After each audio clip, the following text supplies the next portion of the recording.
well, I'm not going to offer it to you now, so... Especially if you're driving home. Not... Yeah. That's why I said it. But... Okay, so I was talking to Alan about this. I was thinking, so last time we kind of did our history, talked about where we came from, right? Just think this time let's talk about, like, where we've been since we've left the church. Oh. Since we've stopped believing. Right. It will be the first self-interviews or something. So... On the topic.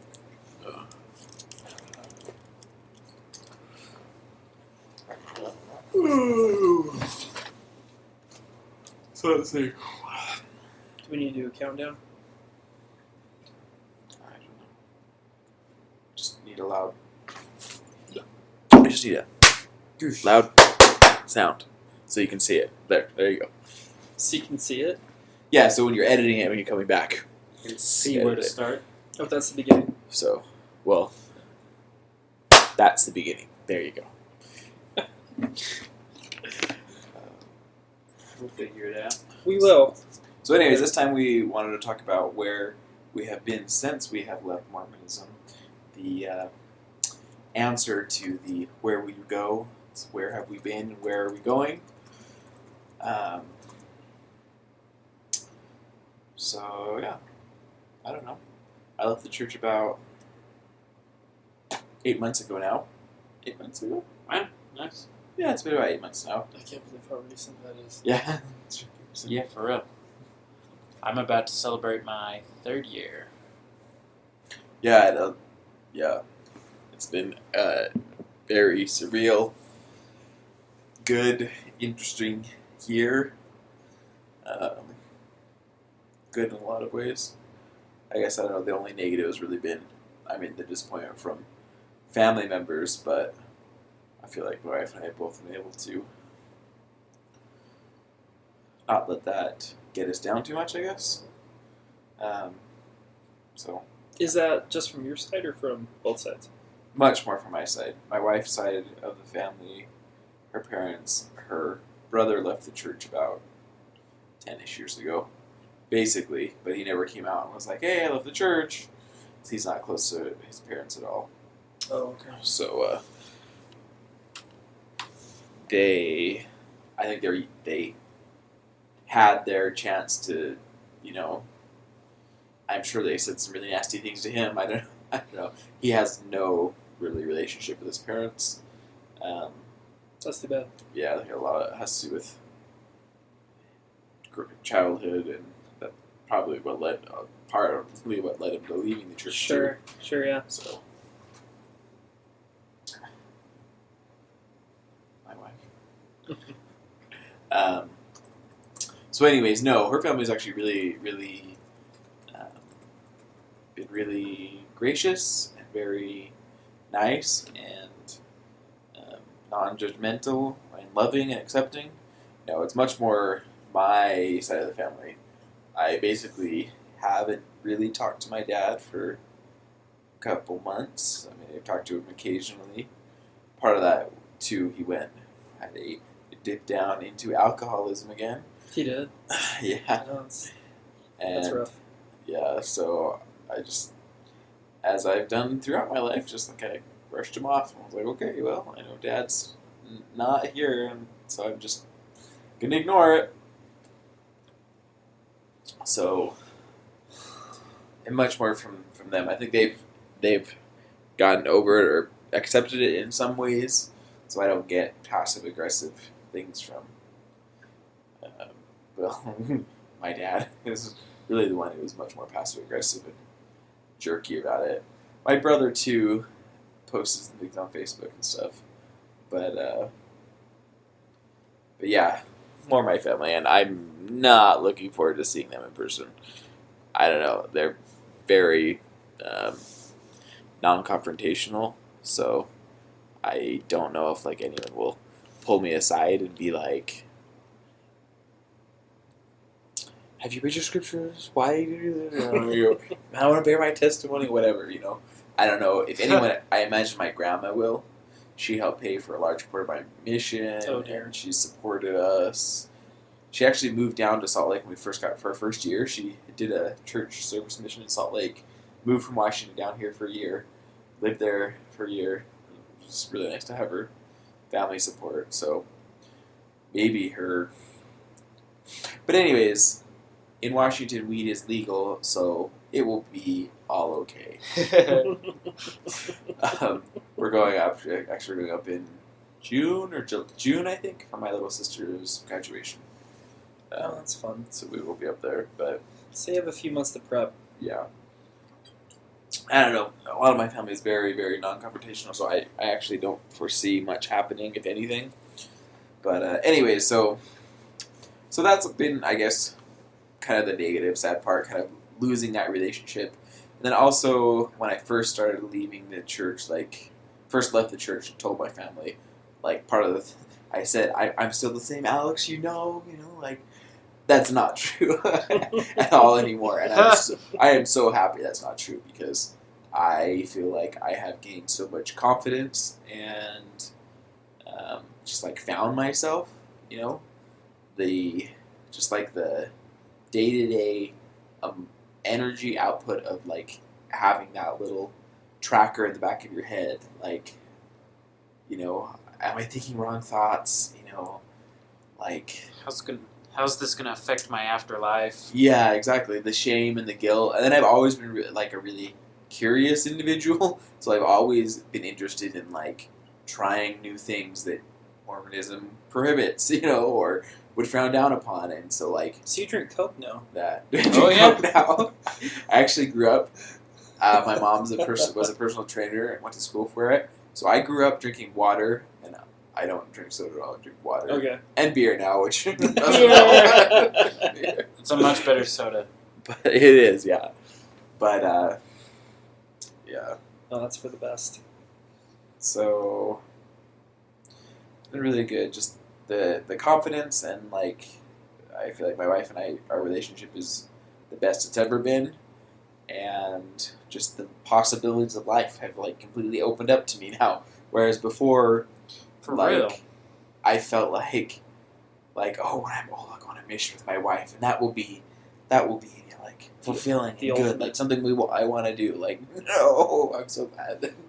No, not what I want to be doing. Not that I mean, if I had stayed LDS, I wouldn't found enjoying that, because that would have been my worldview. I guess I'm just so glad that my worldview has expanded massively. So You've learned what actual fulfillment is. definitely.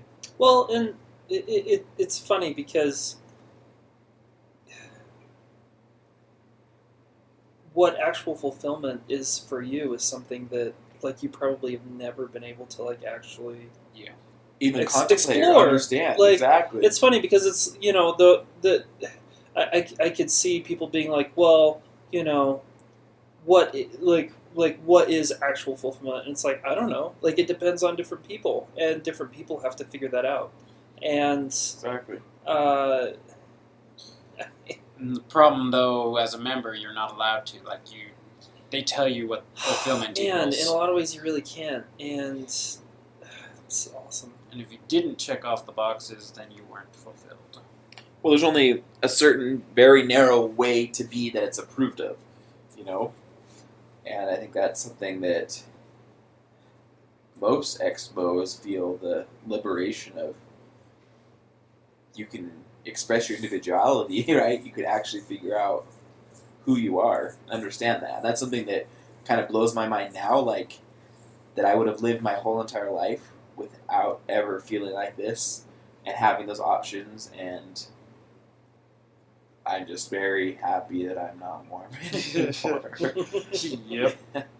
I don't know, in terms of concrete things that have actually happened, I've made the most. I graduated from school this year.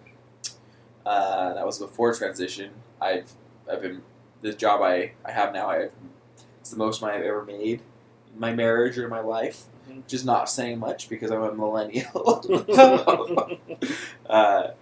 But it is nice to be able to, afford to eat out occasionally, or like we went to this Naco Bear Medicine for the People, this band, last week. Went to this concert, and we had enough money to afford a babysitter. So it's nice to be able to do Dude, that. having money to be able to do a date night, Exactly. like that takes your marriage to the next level. Like that is a big step. So, and it's not necessarily we haven't. Well, I mean, money as well as my wife and I are both very, very protective of our kids. I guess so it's been really, really hard for us to let anyone watch them except family. Mm-hmm. Which is actually kind of oxymoronic, because if you actually look at the statistics of who abuses children, it's people they know. People they know. It's not strangers. Just like rape and sexual abuse. It's not the strangers, people you know. But anyway, so Because they have their trust. yeah, exactly. So what else? I don't know. We live in the same apartment, which has kind of been awkward because we've gone from being active. Well, I don't think we were ever really active when we lived here. Less active to completely left the church. Like, Elders Quorum president and his counselor came over once and was like, "Well, we haven't seen you. Like, what's going on?" And I was like gone. I had left essentially, but it was still really new within the past month or so. Like, it's not true. Yeah. And I decided I'm done. I'm not Mormon. And so they came over, and I was just like, "Well, we're just we're not going to church anymore. I'm probably not going to change." And the instant go-to was, "Oh, well, was it something someone said?" Yeah, like I was like, no, like, we're happy, like, we love it, we like everyone, just not going I to church. remember. That's such a loaded that, question. Because, like, on the outside, it's like, oh, well, how can we help you? But really, that's ammunition to be like, well, you're just offended. Exactly. And if you are offended, isn't that your fault? So, Yeah. like, in a messed up way, they're basically saying, like, what do you need to do to change to be back at church? You can fix this. Exactly. Just don't be offended. Oh, and a level of sexism and patriarchy in the church, like, you never realize it until you're out. And so, like, it's always been important for me that my wife goes to school, but that has never happened. Never really made that happen. I mean, granted, I've been going to school, but... Sure. So my wife just got accepted to midwifery school. Oh. She'll be starting that in the summertime. Yay! So That's awesome. Yeah, it's awesome. It works really well for us, actually, because she can do it online, and then she'll be doing some clinical stuff, but it will be not as bad as if she was going into classes time-wise and stuff. How many years will that be? Well, it's a bachelor's degree, so her program, so probably about 5. We're hoping to get it to 5. I'll be starting school in fall. So another thing has changed. I've decided to go back to school. So I'll be going back to school in fall, and that's going to take me about 2 to 3 years. So hopefully I'll be done first, and then she can focus a little bit more on it. It'll be tough, both going back to school, but Can I ask, what do you study? information systems as well. Oh, okay. Going back to school for. So not necessarily for like the knowledge I'll gain from the degree, though that's a big part of it. Much more so The job. networking. Well, the job, but the networking possibilities. Because I mean, as part of my title where I work now is system admin, right? So I've been there for coming up on 2 years, and so I could take that experience and build on it. It just takes a lot of time. Mm-hmm. Whereas when I go back to school, as soon as I start, since I already have a bachelor's, I'll be considered junior level. So I can go get an internship right away that pays $20 to $30 an hour, hopefully. Yeah. So yeah, that is a big part of it. And then just like life goals, I want to work remotely, and educating my kids myself is really important to me. I was homeschooled and unschooled, and doing that for my kids is really important. That's cool. So, long-term goal is to be able to work from home, and the degree will make that much easier. So, yeah, and then like life goals, have our life goals changed drastically since we've left? I mean, we've always looked at, I guess not super drastically, we still want to travel the world with our kids, we still want to buy some land, pretty much similar goals, just um, just more options now. Like we pretty much decided that we don't want to like retire and live here. We want to go travel the world, move away. When we don't have any kids. So, but yeah, I guess life goals haven't changed drastically, but I think that will just the little things that change in your life that add up over the days and weeks and months to become, the year. So I think over time, I think our lives will show a big change versus if we had stayed religious. So, and then it's kind of interesting to watch my wife because she's kind of gone from like I'm leaving, the church isn't true, me telling her this, and her saying like, well, I still believe, I still want to go to church, to like New Order Mormon, to like, okay, well, the church isn't true, but I don't want to, I don't want to resign, I still have a community, to like, well, I think I'm like agnostic. So it's just interesting to see her journey. Yeah. I don't know if she would call herself agnostic. We had that conversation last night, but I think I would call her agnostic and what her beliefs are. So anyway, so yeah, I guess that's where I've gone much more happiness and depth, and just my world is so expanded from where it was when I was religious. So a lot of optimistic, happy things in the future that might not have been there if I was religious. Are you daunted or overwhelmed at all by the increased number of options that you have?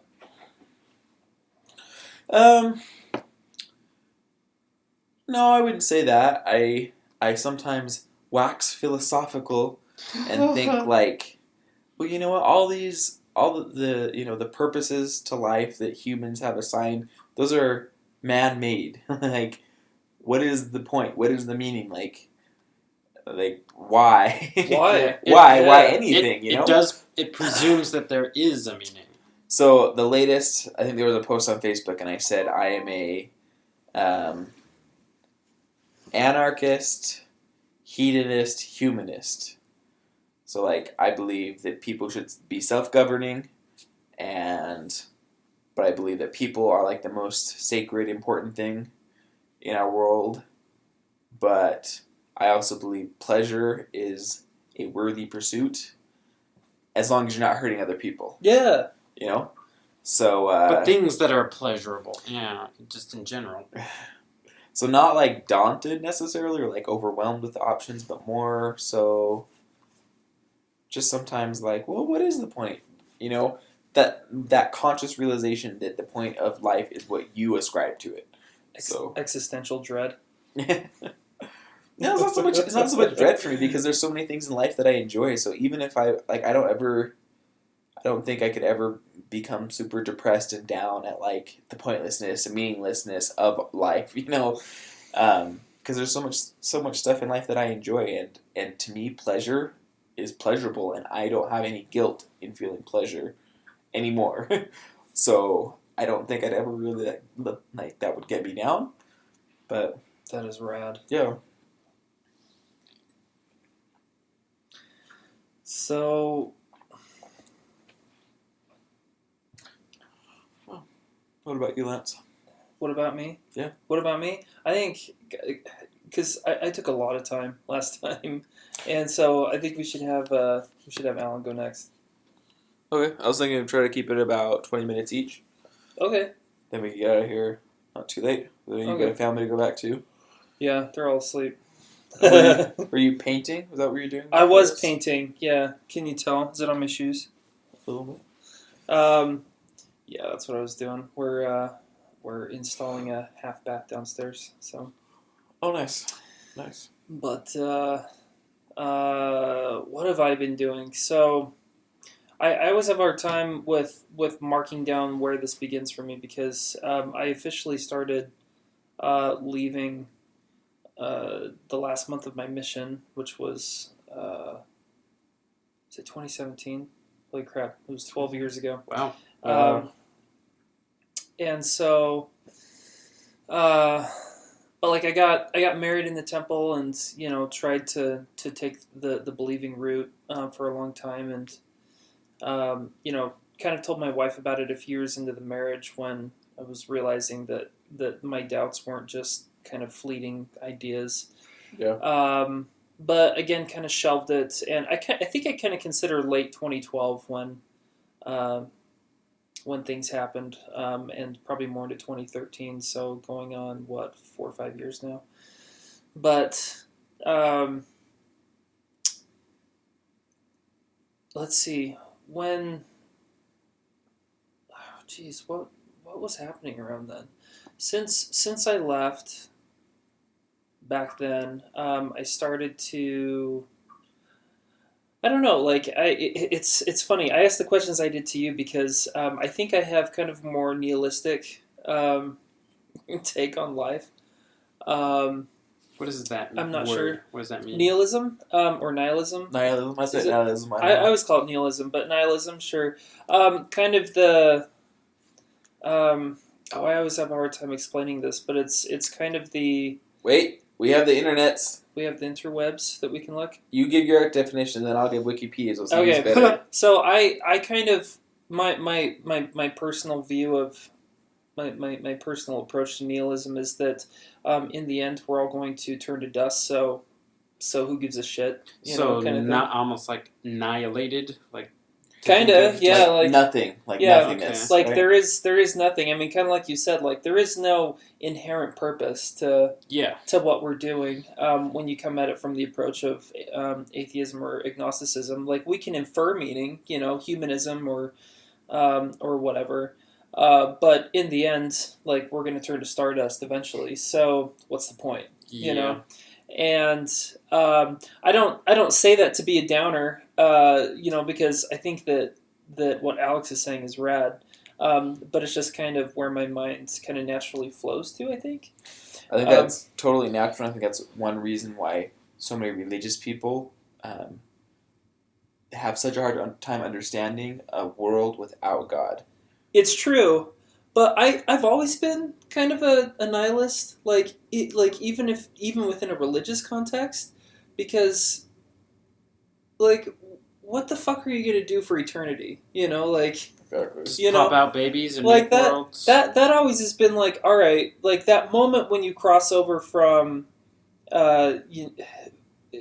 spirit world, prison, whatever, to being celestial God with your infinite wives.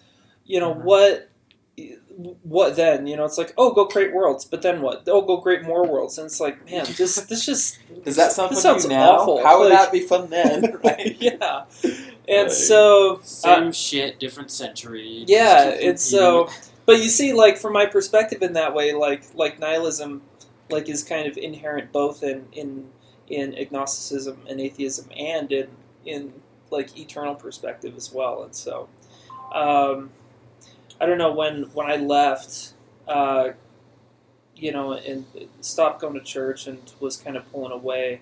I was like, geez, like what's the point of all this? And I think that kind of thinking actually can be really dangerous because you get people who go, well, like, what the hell? Like, I'm gonna go find people to sleep with, and I'm not saying that's bad, but it's just like kind of dangerously and you mean like kind in of cavalier. In a self-destructive way. Yeah, the self-destructiveness of there's nothing, so who gives a shit? So yeah, I'm gonna do whatever, and there is that balance between exploring and just being destructive. Sure, yeah, and I mean, like I think exploring's good, but if it comes at if it damages yourself, then I think that's a little self-defeating, and so.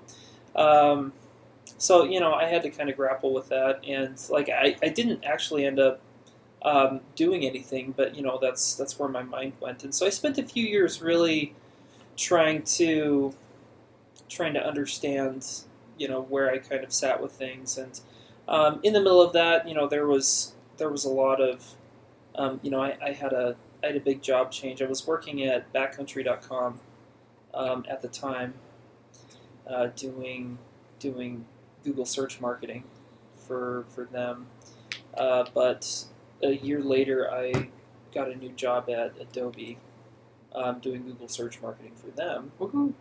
And so So when you started kind of distancing yourself from church, stopped going to church and stuff, when was that? How long has that been? that was 2013. That was the beginning of when I was at backcountry, and it was probably late when I was at a job before that. And it's funny because like I grew up in a little Mormon town in Wyoming, and then moved to Utah, did my mission, and then moved back to Utah, and kind of had a really narrow view of like what good people can be, and had kind of the view that like kind of if you're Mormon, you're inherently going to be a good person, and if you're not Mormon, there's something inherently sketchy about you in a way. Yeah. Yep. And so when I went to go work for backcountry, I was really excited, but kind of went in with this view of like, oh my gosh, like this is going to be a lot of because it's very much not a Utah type company, even though it's in Utah and was founded in Utah. But it's in Park City, and kind of the crowd that comes with Park City. Yep. And I thought it was just going to be a bunch of assholes, but which actually is kind of true, but like in a good way, Like it turned out to be like a bunch of people who totally drink and totally Drink. have I know Scandalous. and totally are boyfriend girlfriend living together. Life of debauchery. But, I was like, wow, these are actually kind of legit, good, nice people. Which I know is totally a closed-minded, it's kind of embarrassing to say, but I was like, wow, like, you can be not Mormon and actually a cool, legit person. And, so, like, I was, from then I was like, wow, I need to make more friends who aren't Mormon. But I think that experience is like formative in some ways, because you can find it expands your worldview, right? Yeah, totally. And so I don't know, like it's been a lot of for me. It's been a lot of over the past 4 years trying to find ways to be a productive human, and partially, and I know that a lot of people are gonna kind of sneer at this a little bit, but in a way, like showing Mormons that you can be a productive person while being an ex-Mormon, Definitely. Yeah. And so, a year ago, like I was kind of looking for ways, trying to build community and doing that through the Utah Valley Post-Mormons, and I think it's productive there. And eventually tried to find something that maybe stepped away from Mormonism a little bit and was just humanistic, and so got into Oasis and have been doing that. And I think a lot of that has been just because, my wife is still very, very devout Mormon. And, just trying to show her that I can be a trustworthy, good Mormon, or post-Mormon, without having Mormonism in my life. So was that a big concern of hers when you stepped away? Huge. Yeah. How can you be a good person? You're not Mormon. Yeah, I can't trust you with my kids anymore. Yeah, no, in a way there was a lot of that. And I don't blame her in a lot of ways, because like I was just saying that I didn't trust people when I went to Park City to work there. And so, like I've had to do a lot to show that. And, there's, like, I'd be lying if I didn't say there was some history to that with, like, kind of our childhoods kind of thing. And, that went into us trying to work on our marriage a bit and trying to make that better. And so that's what I've been doing a lot. And so... Is your wife from Utah, too? My wife's from Orem. Yeah, there you go. And I think that's really hard, too, because it seems to me in Utah, if you're not Mormon, you get pushed into this other group. Yeah. And so your only experience as a believer is with this other group that is really like an odd social construct.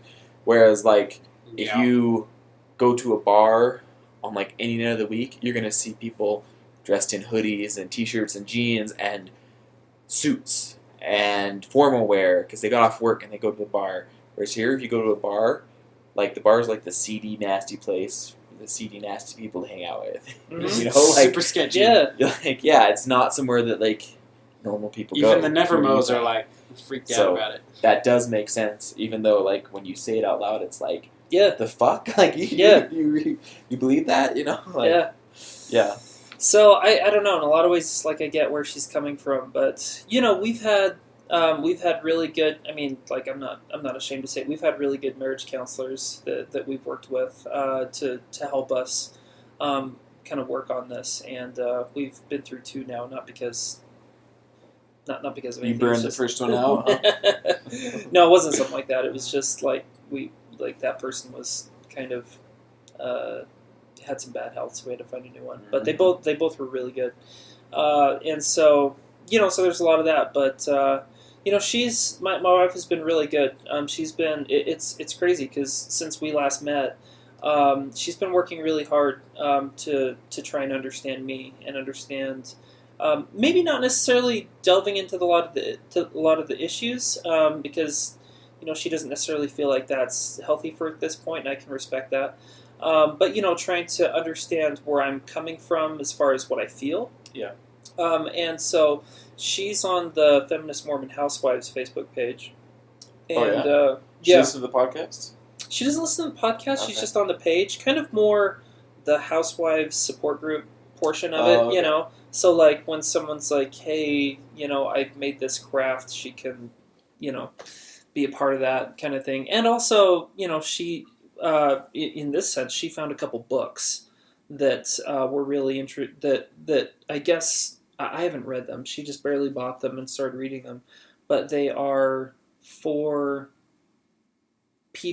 members to try and understand those who have left. Okay. And I started to read one, and it seemed like I don't know if you guys are familiar with Bill Reel. Do you know who that is? No. So on Mormon Stories, back in this was like back in 2012 or so, he actually contacted John DeLynn and was like critical of how Mormon Stories had kind of become unbalanced.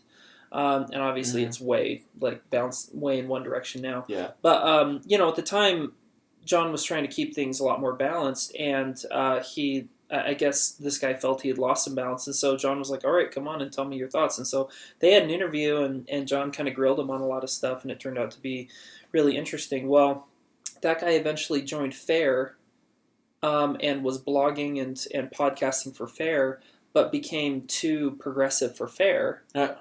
And FAIR kicked him out. And he's still a member, and he lives in St. George, but he's very much like a alt-mo, almost like he says he believes, but he's extremely, extremely nuanced and very aware of the issues and very sympathetic toward those who leave. And these books kind of strike that vibe. Someone who is in the church, but very aware of the issues and trying to be very sympathetic toward those who've left. Kind of thing. Rock Waterman? It's not Rock Waterman, but it's same idea. Yeah, not kind of not the neo-fundamentalist view, but still someone who can be sympathetic. So yeah, so she's reading those, and we haven't really talked about them yet, but there's been that, and we've had some good conversations. And now that it's a new year, I'm doing Oasis and then running back to Lehigh to go to church with her. So yeah, you're a busy Sunday person. I am, yeah, and it's actually really good. I have a hard time not cringing at testimony meetings, but for the most part, the community's really good. And I genuinely like the people on my street and the members, and so the elders quorum, who actually works at Adobe, not with me, but in another role. Yeah. He and I have rock climbed a few times there at Adobe, and you guys have a fucking rock climbing wall at Adobe. Yeah, they have a bouldering wall there. Totally, dude, it's Adobe. That's I'll have to give you guys a tour sometime. It's pretty rad. Definitely. You might get a job there someday. I was saying, why don't you give me a job instead of a tour? I would be happy with that. Well, I mean, Adobe's whole thing is databases, and so that's going to be right up your alley. Nice. I'm learning SQL. Really? Yep. Yeah. I'm starting my 3rd project tomorrow, or Monday. A huge aspect of Adobe is databases. We'll have to talk about it sometime. Oh, I love it. But, I like this idea. But anyway, the Elders Quorum president, who because now I'm kind of the street apostate. And I think the ward apostate is my home teacher now as well. Yes. And he's come over and he's actually been like, tell me, like, I want to understand, like, what's going on. And I've tried to keep things really kind of general and not dive in. Mostly because I really value his honesty and, like, his genuine kind of nature. And I'm like, we could delve into things and start, trying to unpack everything, but I just prefer to kind of keep things generic. Yeah, just not cross that bridge with him, because he's a good guy, and I just kind of like to have a good relationship, Definitely, yeah. He's a good guy, and so, I'll be staying involved in that ward, and I don't know if I told you guys this, but I was meeting with the bishop recently, and kind of let him know of my intentions to continue attending. And I even put it to him. I was like, look, I don't know how to believe in this. I really don't know. But if you can help me find a way, then let's talk, kind of thing.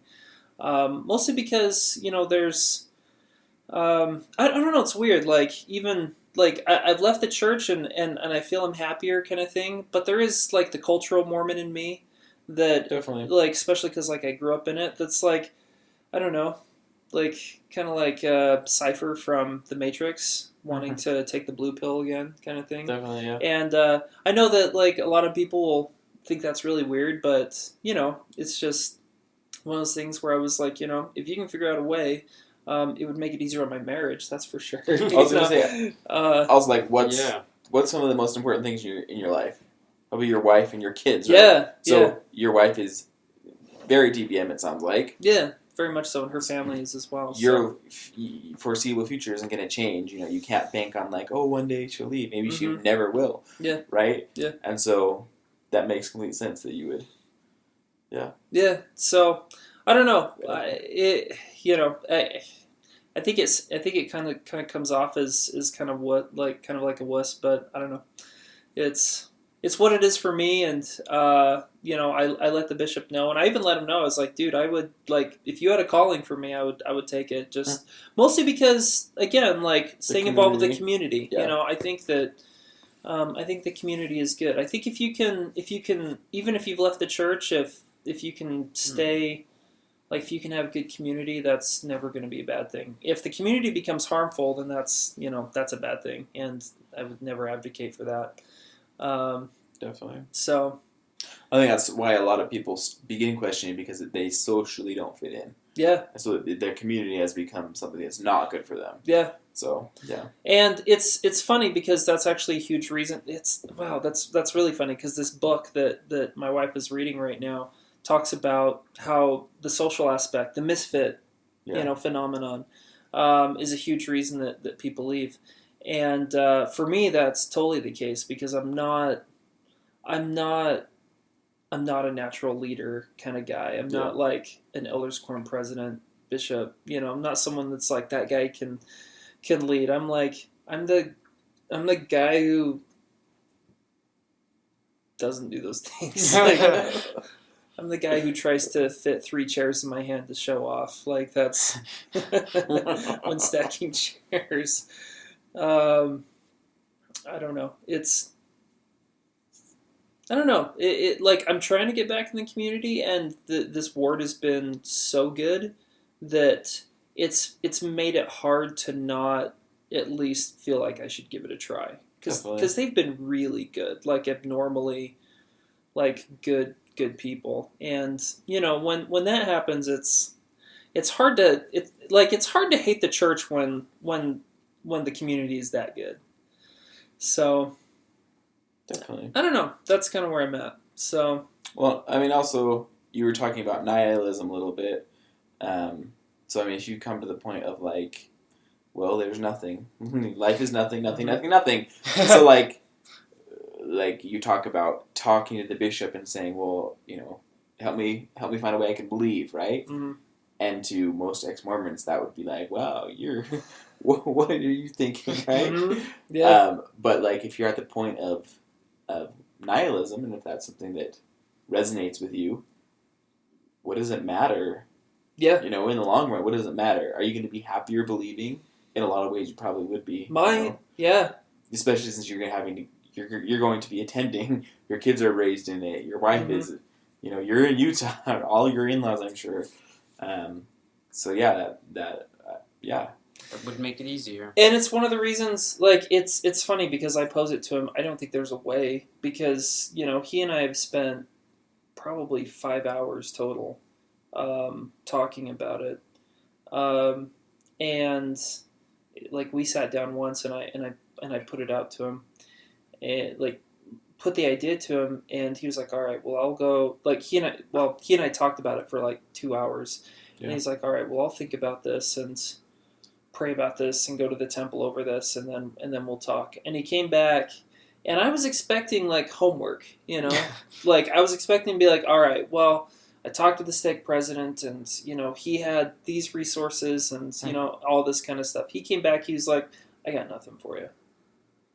I can't help you." Shit. And I was like, "Well, fuck." Like, at least you're honest. Yeah, and that's the thing is like this. My bishop is my next door neighbor, and he's just a superb human. Like he's just a good guy, and I think that it's funny because like for a minute he wanted to ask about what my issues with like historicity and stuff were. I was like, that's not the issue. It's it's belief, and like it was some other stuff, and we can delve into that later. But he had no answer. He didn't have like a real legit answer for what my concerns were, and I was like, all right, well, that doesn't help me. So I guess I'll see you at church. And I show up every week at church in jeans and a button-up plaid shirt. Nice. And I never liked the white shirt and tie thing. I don't think I ever will. You're the ward's perpetual investigator? Yeah, I am. Yeah. Yeah. And it's crazy, though, because even though everyone, I think, generally knows what I am, people still say hi, and, they haven't ostracized me out of the community. And so, I don't know. It'll be interesting. From here, I'm hoping that I can just maintain a good relationship. I don't know where things will go with my wife in terms of the church. But if anything, I hope that she'll be able to get, at least a more nuanced view of people in my position, and understanding. Maybe at least understand the a lot of the major issues to a degree. I if anything, empathy always feels good when you're getting empathized with, and so if I can get that, I'd be happy. Definitely. So Cool. So what about you, Alan? What am I doing? Yeah. Where have you been? Where have I been? Lately it's just been the same routine.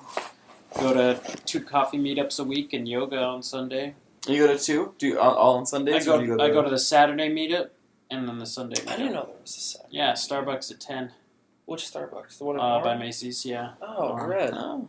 So it's pretty nice. How's yoga? What's that class like? It's underground yoga in Provo. It's pretty good. That's awesome. Last week's was particularly rigorous and was nice. What kind of yoga? It's just depends on the teacher. There's been 3 different teachers since I've started attending. Well, don't they adjust it depending on who's there and what they... Yeah, and so they'll usually start the class, they'll just be like, all right, anybody have something particular you want to work on? Last week they were like, shoulders. So, yeah, we worked shoulders. That's cool. That's cool. It's so many downward dogs, oh my gosh.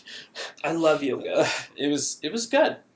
So that's what I've been doing at like 10 o'clock on Sundays, and then I go to the UVPM meetup at Coffee Pod. Nice. But that's just kind of where it's at. It's just routine, because I'm finding that as far as where I want to go, that I'm skittish as trying to hone in on like dedicating to something, because you sound like such an ex-Mormon. Yeah, I know. And it's because I was so dedicated to something and found out it was bullshit. It's like, what the hell's worth it? Is trying to find a wife or a husband worth it? Is trying to find a career worth it? Like, I love how when you starting did that, a business. I love how when you did that, you were flipping off the room. Flipping off the camera right now. So it's just, I don't know. Like, I'm doing things that help progress the place I'm at right now, but not really. Like a long-term goal. There's no 5-year plan. It's just, well, I hope to get promoted into the QA department at work. Like, things are going good, but I think that's fine. I think a lot of people live their life like that. Yeah. They don't have an end goal necessarily. They have like things that they vaguely, nebulously want to do. And it's kind of interesting because growing up in the church, you already have your life planned out. Yep, definitely. And I'm now in a state and the where afterlife. it's like, yeah, That's and planned. the afterlife's planned out, exactly. I'm now in a state where it's like, I don't know what my step-by-step plan for the next 5 years is. It's open to changing. Maybe I'll move to California or another country. Who knows? How long have you been out now? I left February 2014. So next month's 3 years. Nice. That I've been resigned. Nice.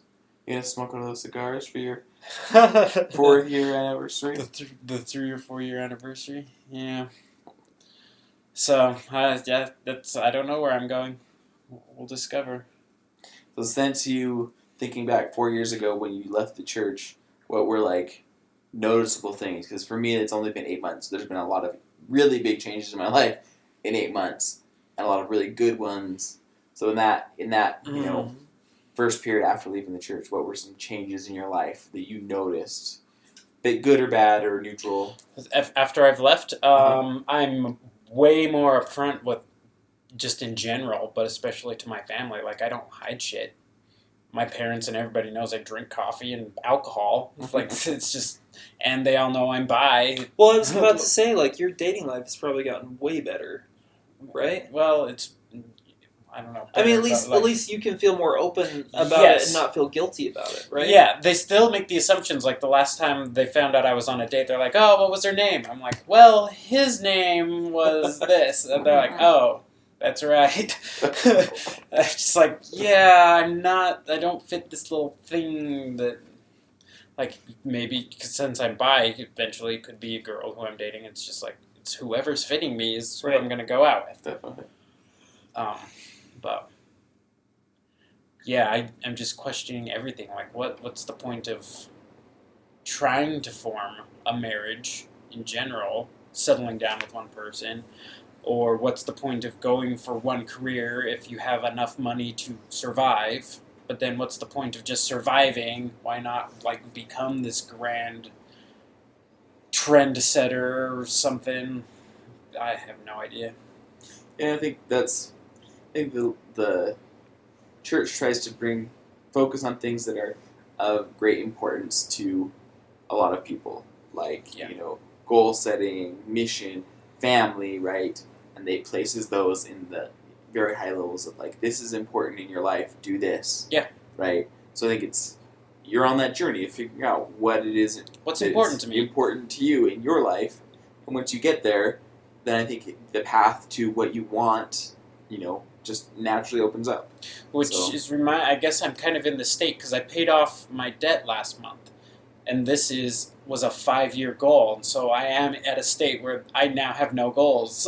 Like, that was something that I've still found worthy to accomplish. Like, get the fuck out of debt. Oh my gosh, like, paying off debt is like the best thing and the worst thing ever because it feels so good to like get it paid off, but then you're like.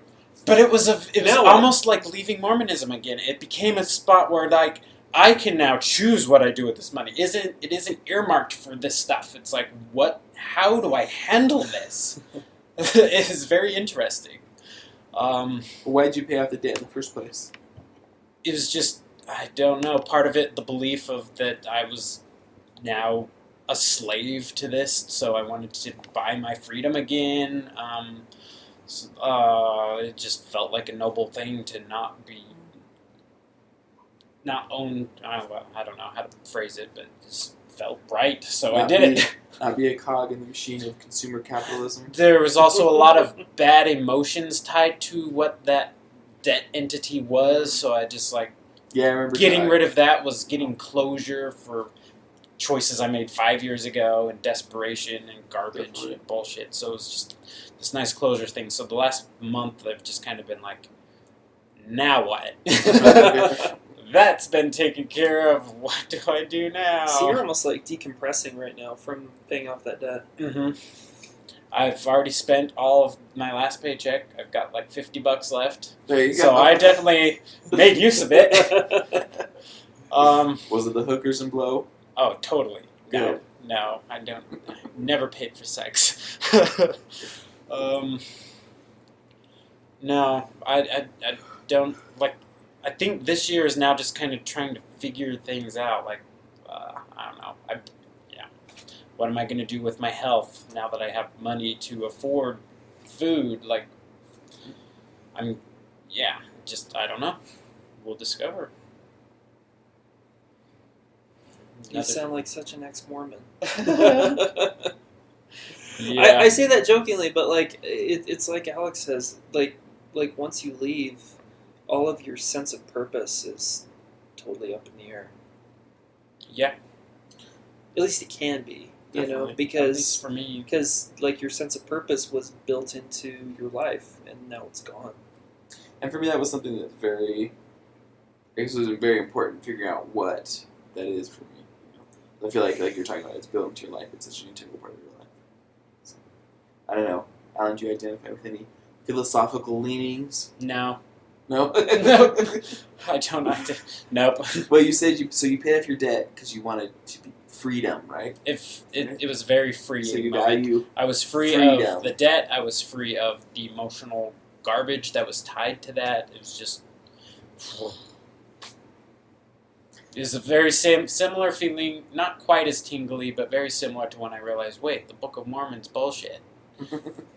Freedom, like, Well, you said wow, it was, no it wonder was it didn't work. significant amount. You just paid off like 40 or 50 grand. Like, it was a Yeah, if significant- you included the mortgage combined, it was $174,000. But then you sold the house to some of Sold the house, and then it was down to $32,000. Okay, And so that's what I've spent the last 5 years. Yeah. Just busting, getting that out. That's awesome. Cool. So it's a new quest, figuring out. I've got What the that is. dreaded idle hands. The dreaded It's like, what am I gonna do? I don't need 2 jobs, so I just work 1 job now. It's just like, so I have time, and I have money, and I don't have obligations. It's like, because I'm not going to school. It's just like, Well, it seems like you've become more, I would assuming, a lot more active in the ex-Mormon community here. So I think that's. I go to several events every week, so yeah. So I mean, the friends and the community you're building for yourself are vastly different than. And I think that's right. I'm just kind of sitting in a state of networking and participating and seeing what that creates without trying to force something. I don't know. Where does your lack of philosophical leanings come from?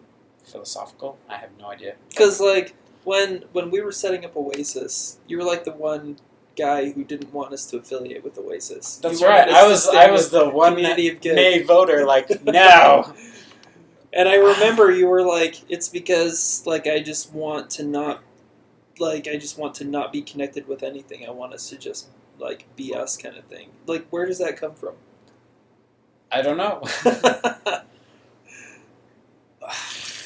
I honestly don't know. Like, maybe it's a labels thing. Like, Okay. I don't want to identify with an entity or a group. Like, I want to participate with the group, but like, I don't identify as a secularist or an anti-Mormon. And really, even though I'm post-Mormon, I'm not. You don't I'm not consider that. yourself like an Like, ex-Mormon. I'm now just me. You're like, just a human. I'm just me. Are you? I don't know. Sounds like you subscribe to like anarchism I or was saying the something same like thing. that. Anarchism very much. Well, That's the common conception of anarchism, as in like, oh, we'll loot everything and But really, what anarchism as a political movement is basically the belief in like self-governance. So like Yeah. you shouldn't have any authority over you. Like everyone should be able to like take care of themselves and like figure it out themselves. So and that is kind of triggering things where it's like needing permission from something.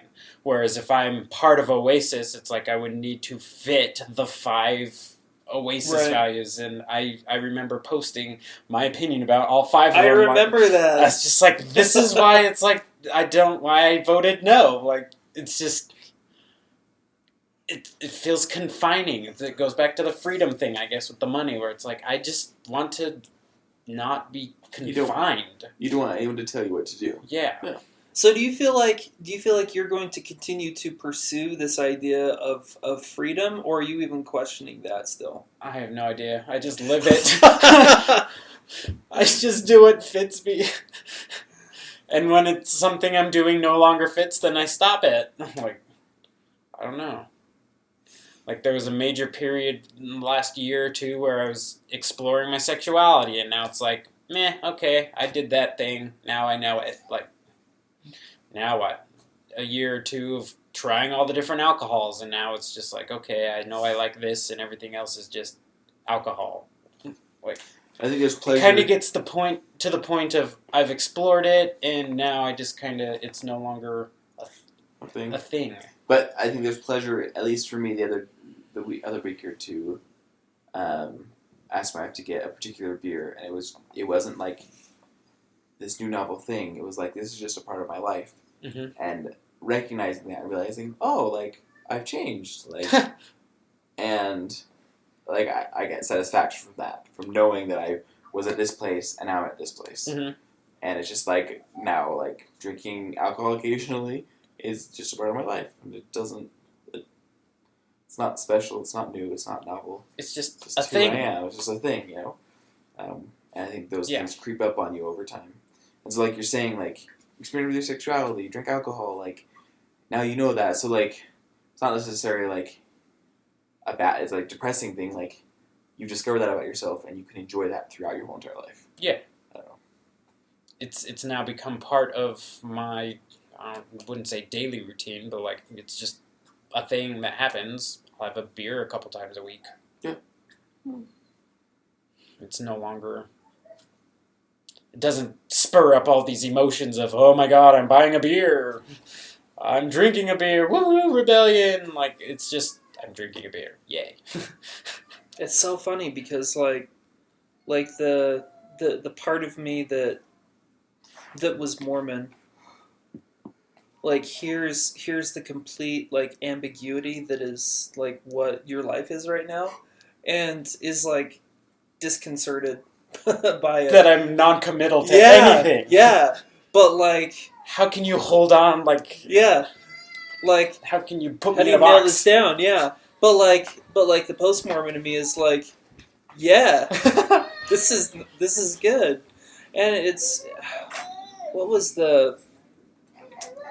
We got kid problems going on. I forget the it was it's either Zen or some other form of Buddhism. I don't quite remember, but Feng Shui. I don't remember. I think it's closer to a Zen Buddhism, but the Tao. No, it's not the Tao. It's because the Tao is Chinese. Zen Buddhism is I mean, there may be crossover, but different schools of thought. But it's just this idea that's like, why, or was it Wu Wei? Anyway, it's this idea that's like, you know, why force onto your thinking something that that isn't there? And I think that, I don't know, I think it's interesting. I think that it kind of flies in the face of LDS thought, but I think that's also why it's kind of intriguing and kind of nice. Well, you just are. Mm-hmm. You just so are. I guess as far as like a philosophical thing, like I just be. Yeah. If I'm depressed, I'm fine being depressed. If I'm happy, I'm fine being happy, which actually specifically is very weird because I was self-conscious every time I was happy. It's like I shouldn't be for some reason. I should be feeling guilty and You're not humble. working hard enough. Yeah, it's like, why are you happy? And so it's interesting that giving myself permission to just be whatever I am right now. I guess would be my philosophical stance if I had one. I just have permission to be. Right on.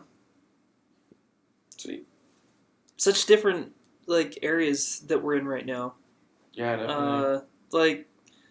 Because Alex, you're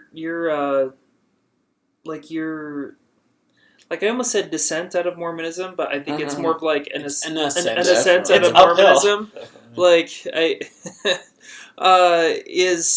Was very fast. And I say descent, I think, because a lot of people say everything came crashing down, The shelf did. Yeah. But no, certainly an ascent out of Mormonism, and it's very fast. And if you were to put on a continuum of very kind of traditional in Mormonism out to kind of doing a lot of what would be considered like vices in Mormonism and moving out this way, from here to out here was very fast for you, and for me it's just been kind of this slow thing. Definitely. Over a decade. And I've probably even regressed a little bit in the past little bit working with within in my marriage kind of thing. And Alan, I don't even know where you are. You're just somewhere. Can't touch this. And so I think that's interesting though, because even if you were to look at the post-Mormon community in Utah County, I think that you'd probably find something really similar, because there's a lot of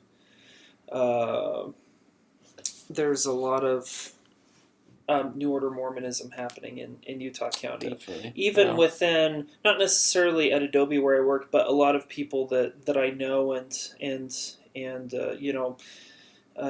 work with either, in some capacity. There's a lot of people who are in the church. They're like, well, I'm in the church because my husband, or I'm in the church because my wife. And, they're like, I just don't really care to rock the boat right now. And, I think in a lot of ways it's just kind of general belief. They're just like, well, I believe in a bearded guy in the clouds. That just sounds fucked up, and it's not necessarily that they may know about polyandry or anything like that, or necessarily had a beef with Prop 8 or anything like that. It's just kind of their own version of common sense in a way. Definitely. And so but then there's a lot of people who got out of Mormonism really quickly and are just kind of like, all right, well, I'm a humanist now. That's what I do, and. Yep. And then there's all a whole spectrum in there, and so I think it's cool to have a conversation that I think in some ways is really representative of a lot of Utah County. So definitely, I think you notice it as an ex-mo, or as recent ex-mo, I started shopping much more on Sundays, just because a lot of the time that's when it happens. It's the most convenient time, and I've noticed. Orem, Costco, is actually pretty busy on Sundays. It's not. Yeah, it's not. It's pretty busy on Sundays, and it's funny because you see just people dressed normally, and then you see quite a few people dressed in Sunday clothes. Oh, you're one of those Mormons. Yeah. But you notice it definitely, and I mean, you see it in the church, in the talks, in the increasing fundamentalism, the worry about these people that are leaving, because more and more are, they might be globally growing, but I'm pretty sure the growth here in America was either non-existent or negative or very, very small compared to what it has been. Mm-hmm. So, yeah. And then somewhere else I read on Facebook, someone posted or somewhere, basically for every one active LDS person, there's 3 either inactive, ex-Mormon, or not attending LDS people. So every time you see a Mormon in Utah County, you think there's 3 people behind you that, Yep. So they're down to about a quarter of activity. Well, I mean, their statistics have always been inflated, right? I mean, it's never. Yeah, 15 million members is like, no, that's bullshit. Yeah. Oh my gosh, we haven't 4 even, to 5. we haven't even active, talked I about think. some of the leaks and some of the some of that kind of stuff. Like one of the leaks that came out in the past couple of months was statistics around 20-year-olds. Did you see that one? I might have. It sounds familiar. I couldn't quote what the stats are. 20%, or I'm sorry, 80% of kids. I can say kids because I'm 33. 80%. I'm still in my 20s. 80% of kids by the age of 20 leave the church. Yep. In some capacity, like on some varying level. And so, yeah, like 1 in 4 totally makes sense, especially in an area as dense as Utah County. Well, I don't know if those numbers are necessarily for like Utah County. I think just in general they're saying like you look at the actual activity rate to what they claim as members, you know. And like I should probably like to argue against myself for a second. That's probably influenced a lot by areas where there were like the baseball baptisms. Or, the soccer baptisms in South America and stuff like that. So there's probably a lot of that as well. So. Yeah, I mean, of my generation, my missionary friends, one